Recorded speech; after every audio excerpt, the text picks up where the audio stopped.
पार्टियां बनने के टिकट पे बनी, देश और उसका लोकतंत्र अमर रहना चाहिए। नमस्कार आदरणीय प्रधानाचार्य महोदय, अध्यक्ष महोदय, विधायकगण एवं मेरे सहपाठी मित्रों, मैं रजत बर्मन सदन की राय में लोकतांत्रिक देश में पार्टी के बढ़ते वर्चस्व के कारण लोकतंत्र को खतरा विषय के विपक्ष में अपने विचार व्यक्त करते हुए कहना चाहूँ कि निकला हूँ सच की तलाश में, कुछ जवाब मुझे भी चाहिए वक्त से। महोदय, मेरे विपक्षी मित्र लोकतंत्र की बात करते हैं, पर ये लोकतंत्र क्या है ये समझने की कोशिश किए बिना तथ्यहीन बात करते हैं, ऐसी बातें जिनका कोई सिर पैर नहीं। दोस्तों मत भूलिए, हमें विश्व के सबसे बड़े लोकतांत्रिक देश के निवासी होने का गौरव प्राप्त हुआ है। विश्व का सबसे बड़ा और लचीला संविधान है हमारा, जहाँ देश के हर नागरिक को समान अधिकार दिए गए हैं। जनता स्वयं अपने बीच से अपने प्रतिनिधि चुनती है। तो आप ही बताइए, किसी विशेष और बड़ी पार्टी को प्रतिनिधित्व करने वाला जनता से जुड़ा जनप्रतिनिधि इतना उच्च शिखर कैसे हो सकता है? किसी पार्टी विशेष में तानाशाही कर सके? मेरे विपक्षी मित्र जानते भी है तानाशाही कहते किसे और तानाशाही फैसले होते क्या है। मेरे दोस्तों को यह जानना जरूरी है कि तानाशाही शासन प्रणाली में दिए गए नियमों को अनदेखी करते हुए शक्ति के बल पर शासन किया जाता है। ये एक ऐसे व्यक्ति की सरकार होती है जिसमें शासन उत्तराधिकार अथवा चुनाव प्रक्रिया द्वारा नहीं हुआ बल्कि बलपूर्वक प्राप्त किया गया हो, जो अपार शक्तियों का स्वामी हो तथा जिसे पूर्ण संप्रभुता के साथ ही राजनीतिक शक्तियां प्राप्त हो तथा अपनी शक्तियों का असीमित प्रयोग करे। मित्रों आप भी जानते हैं, अगर हम मेरे प्यारे मित्रों अपने ज्ञान चक्षु खोलिए और तोल कर बोलिए। एक तरफ तो आप बात करते हैं लोकतांत्रिक देशों की, दूसरी तरफ उसी लोकतांत्रिक देश में किसी विशेष पार्टी के वर्चस्व को तानाशाही शासन करार देते हैं। मुझे आपकी सोच और समझ पर हंसी आती है। साथियों आप भी जानते हैं, अगर हमारा संविधान सभी नागरिकों को समान अधिकार देता है तो सभी के लिए समान दंड विधान भी है, अर्थात कानून सभी के लिए समान है। दोस्तों फिर चाहे वो राजा हो या प्रजा, मेरे मित्र सत्ताधारी पार्टी को सुरक्षा की मुख्य संज्ञा देते हुए कहते हैं कि वो छोटी पार्टी को जबरदस्ती अथवा धन के लालच में स्वयं में समाहित कर उनका अस्तित्व समाप्त कर देते हैं। आप ही बताइए, जोर जबरदस्ती से क्या कभी किसी व्यक्ति को अपने पक्ष में किया जा सकता है? जबरदस्ती रिटायर गए पार्ट से व्यक्ति अवश्य रट्टू तोता बन सकता है, परंतु सत्य का बोध नहीं करवा पाएगा।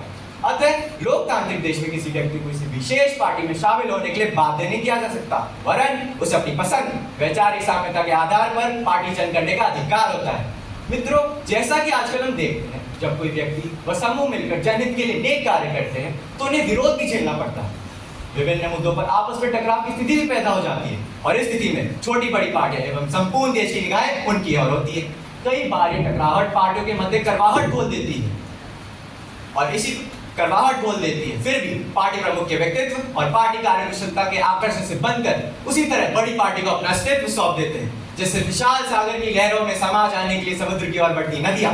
महोदय, जैसे सागर नदियों के जल को बांधता नहीं और वो धूप आते ही वाष्प बनकर उड़ते जल को मीठी पानी की बदली बनकर बरसते देख खुश होता है, वैसी ही बड़ी पार्टी।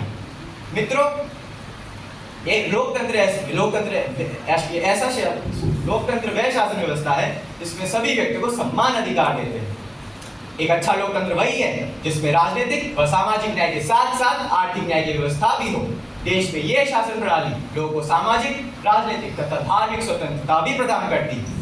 मेरे विपक्षी मित्रों का मानना है कि जब देश में एक पार्टी का वर्चस्व बढ़ता है तो तानाशाह बनकर तुगलकी फरमान जारी करते हैं, किंतु लोकतंत्र में ऐसा संभव नहीं, क्योंकि कोई भी कितनी भी बड़ी पार्टी हो जनमत के बिना कोई निर्णय नहीं ले सकती, अर्थात सत्ताधारी पार्टी ऐसा कोई निर्णय नहीं ले सकती जिससे जनता को तकलीफ हो, क्योंकि एक आंसू भी हुकूमत के लिए खतरा है। तुमने देखा नहीं आंखों का समुद्र होना, और यही तो भारत के लोकतंत्र की सबसे बड़ी खूबी है, जहां हमेशा राष्ट्र को राजनीति से ऊपर रखते हैं। मेरे विपक्षी मित्र बात करते हैं जीएसटी, सीएए, नोटबंदी, कृषि संशोधन कानून की। महोदय सर्वप्रथम ये बिल विपक्षी पार्टियों के समक्ष प्रस्तुत किए गए थे। अब विपक्षी पार्टियां मुंह में पान दबाकर विरोध करें तो विरोध नहीं वरन मौन स्वीकृति माना जाएगा। सत्ताधारी पार्टी कहां गलत है और कहां है लोकतंत्र को खतरा? दोस्तों अब मान भी लीजिए, लोकतांत्रिक देश में अगर एक पार्टी का वर्चस्व बढ़ता है तो वो उसके कार्य के प्रति समर्पण, कार्य के प्रति लगन, पार्टी के बिना भेदभाव, जनसाधारण हित में कार्य अर्थात उसी कार्य प्रणाली को ध्यान में रखकर एक जनप्रतिनिधियों के सहयोग से एक पार्टी ने विरोध शासन करे तो सरकार में स्थायित्व होता है, और यही स्थायित्व कार्य की गुणवत्ता को बढ़ाता है। मेरे मित्रों इसलिए कहता हूँ, एक पार्टी के बढ़ते वर्चस्व से लोकतंत्र को किसी प्रकार का खतरा नहीं, वरन लोकतंत्र स्प्रेड होता है। मत भूलिए मित्रों, जनता जनार्दन समझदार भी है, इसीलिए कहता हूँ लोकतंत्र की रथ की कमान उसी को थमाती है जो कृष्ण जैसा लोकप्रिय, चतुर और कर्तव्यनिष्ठ हो। क्योंकि हुकूमत वही करता है लोगों पर जिसका राज चलता है, हुकूमत वही करता है लोगों पर जिसका राज चलता है। यो तो गली के मुर्गों के सर पे भी ताज होता है। धन्यवाद।